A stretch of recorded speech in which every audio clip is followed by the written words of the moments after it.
الحمد لله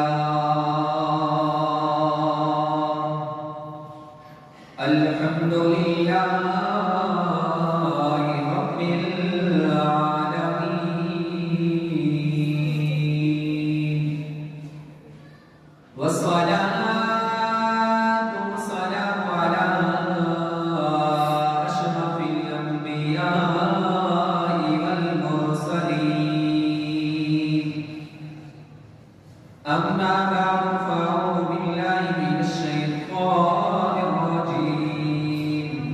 بسم الله الرحمن الرحيم قال الله تبارك وتعالى في القرآن المجيد والفرقان الحميد إنا أنزلناه في ليلة مباركة إنا كنا منذرين فيها يفرق كل أمر حكيم قال الله تبارك وتعالى في مقام آخر قل لا أسألكم عليه أجرا إلا المودة في القربى قال النبي صلى الله عليه وآله وسلم الحسين مني وأنا من الحسين آمنت بالله صدق الله مولانا العظيم صلوا على الحبيب صلاة والسلام عليك يا سيدي يا رسول الله وعلى آلك وأصحابك يا سيدي يا حبيب الله اللہ خالق کے رب السماء کے فضل و احسان سے ایک دفعہ پھر جمعۃ المبارک کی ان مبارک ساعتوں میں ہم جمع ہیں۔ آج کے اس جمعۃ المبارک میں آپ کے سامنے دو جگہ سے مختلف آیات بینات تلاوت کی، ان دو حوالے سے چند ملحوظات آپ کے سامنے پیش کروں گا۔ پہلے میں آپ کے سامنے اس ماہ مکرم شعبان المعظم کی 15ویں شب جسے شب برات کہا جاتا ہے اس کے متعلق چند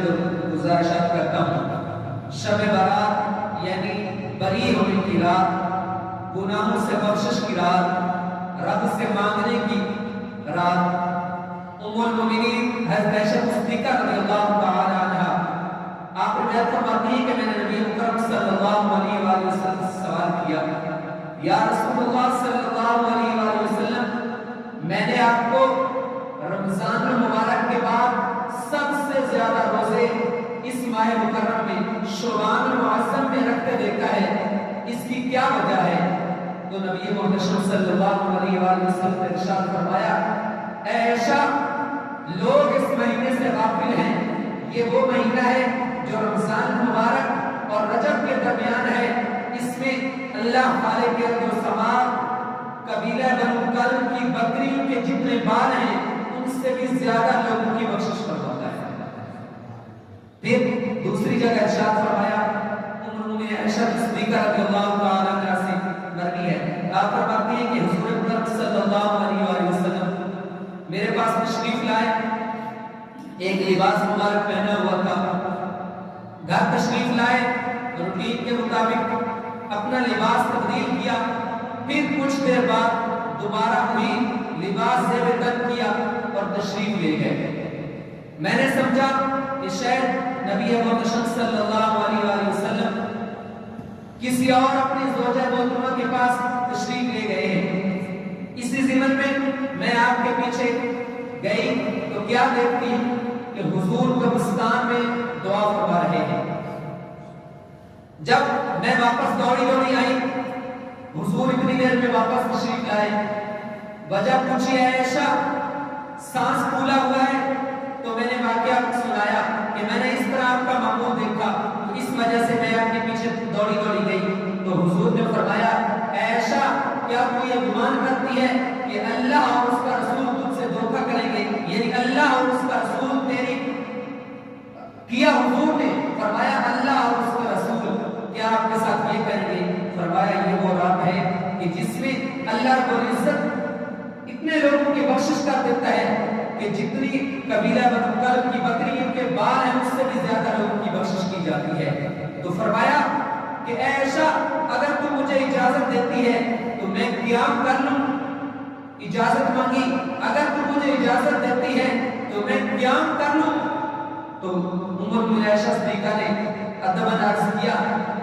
میں کون ہوتی ہوں کہ آپ کو اجازت نہ دوں، آپ قیام فرمائیں۔ پھر آپ فرماتی ہیں کہ حضور نے قیام فرمایا اور اس کے بعد سجدہ کیا،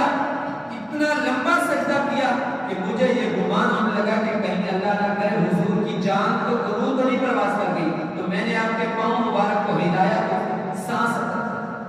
پھولتے ہوئے یعنی سانس جاری تھے، تو پھر حضور امت کے لیے اور اپنے لیے دعائیں مانگ رہے تھے۔ اور ایک اور روایت میں کہ نبی مکرم صلی اللہ علیہ وآلہ وسلم فرماتے ہیں کہ یہ وہ رات ہے کہ جس میں اللہ خالق ارض و سما فرمایا حکم ارشاد فرمایا کہ اس رات کو قیام کرو اور اس دن کو روزہ رکھو۔ اگرچہ یہ حکم استحبابی ہے یعنی مستحب ہے، ایسا کرنا چاہیے، فرمایا اس دن کو قیام کرو اور